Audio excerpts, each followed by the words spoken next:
Bun venit la primul meu episod din Car Parking. Astăzi vă voi arăta cum să puneți plăcuțe de matriculare. Hai să vedem.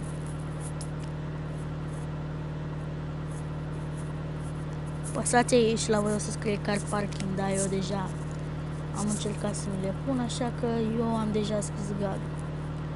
Mi-am pus, acum le puneți, puteți să le puneți și pe capotă, numai că eu o să le pun ca plăcuțe de matriculare. Hai să le punem aici, le setați.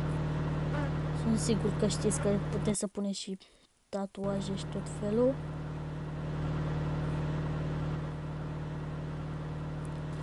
Eu o să-l fac cam așa.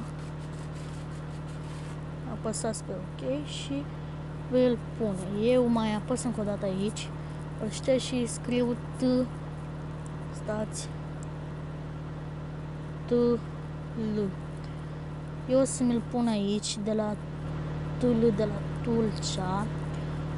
O să mi-l fac negru, că îmi place negru. Așa, deci puteți să vă puneți și ce culori vreți.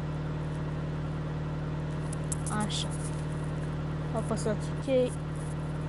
Și cam atât a fost episodul de astăzi. Vă voi arăta doar încă puțin că puteți să scrieți și aici ceva de genul TikTok, tot felul. Stați așa. TikTok.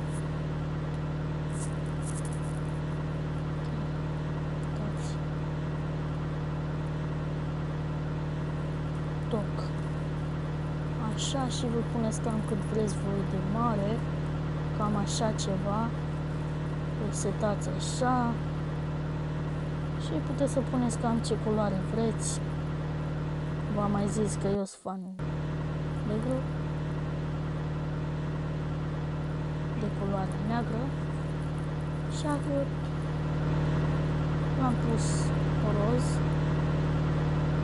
Și cam atât a fost episodul de astăzi. Nu uitați să apăsați butonul de like, să dați share și să mă urmăriți. Pa, pa!